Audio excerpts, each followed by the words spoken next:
So if you've ever been confused about borders, margins, and padding in CSS, check this video out because you're not going to want to miss it.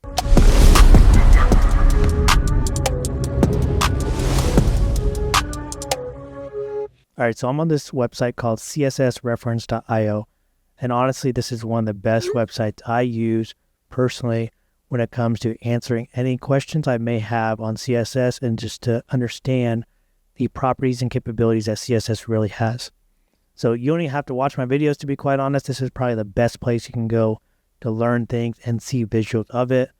One thing I do different is only that I actually demonstrate the code live within the local host so you can see what it looks like real time, and then add some more dynamic capability to it as well. But this one will give you the true fundamentals of CSS. But today we're going to talk about padding, borders, and margins, right? So the first thing I want to do is talk about borders. So I can just click on this one, for instance, and you can see the actual code for each one and then what it looks like next to it. So for here, you can see border bottom color red. You can choose between 140 different color names already housed within CSS. And you can see what it actually looks like when you put a border color here for red.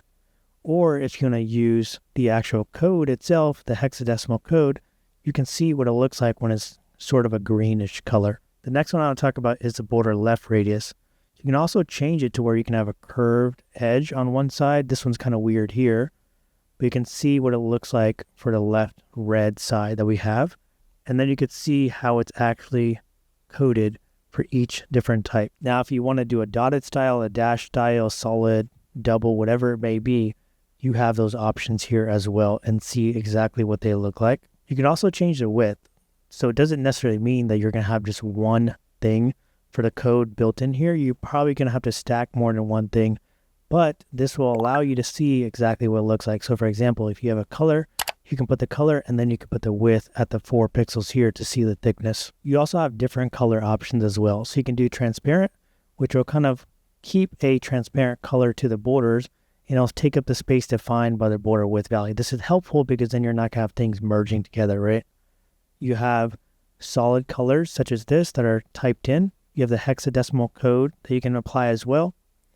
You have the RGB code, which is going to be red, green, blue. And then you just determine what that is. So if you go into Word application, PowerPoint, whatever it may be, you can get these codes out of there or just Google it. You have the RGBA code. So the first are going to be the RGB, and then the fourth is going to be the alpha code. You have the HSL, and then you have the HSLA, which is the same thing, but with the alpha as well. And then this one's kind of interesting because we have border radius, right? So you can have border radius. It removes any radius that you have, which is a soft edge. You have the 20 point, so it creates a soft edge around the entire thing.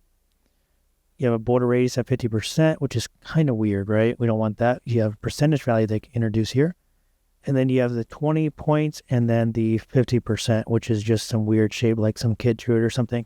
But it's really up to you on how you want to design your website. So that's borders, right? Let's talk about margins now. So the reason I love this image is because it allows you to see exactly what it looks like.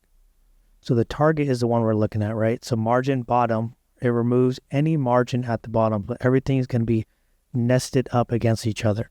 For 30 pixel values, you have a gap between the target and the third item. Target being the second item here. And then you have 2 EMs, which is relative to the element's current font size.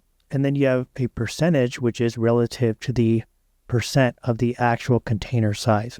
So that's just going to be based upon that. So you have 10% here. And the next one, you have margin at 30 points. So this allows you to see all the margins evenly across the entire shape, the entire container that you have. Next is going to be 30 and then 60. So keep in mind that it goes from top to bottom and right to left for this one, okay? Because there's 2 different points here. So the top and bottom would be 30, and then left and right is going to be 60 points. And this just brings everything more inside of that container. The next one is going to be 3 different points you have. So you have the first value is going to be the top, once again. The second is going to be right to left. And the third is going to be the bottom. So we're still not focusing on all 4 sides yet, but this does the top, the bottom, and then both the sides. The next one's going to be moving in a clockwise direction. So we have the top, we have the right, bottom, and then left. And that's the motion it moves in and the sequence you have to follow here. So this is great because then you can specify exactly where you want something positioned within a container. All right, so next up we have padding. So this allows you to create space inside of a border. So inside of that margin, right? So here we have padding of 0. Then we have padding of 30 points. You can see the padding all around. And this basically moves the item internally. So whatever's inside of this container, you can do 30 and 60 points here. So once again, top to bottom and then right to left as well. And then same thing as we did previously as well. We can move these and shift them. If you want them in the bottom left, you can do that. Top left, it doesn't really matter here. But with that said, hopefully this video helps you out. Leave a like, comment down below. Let me know your thoughts. And as always, thanks for watching, y'all.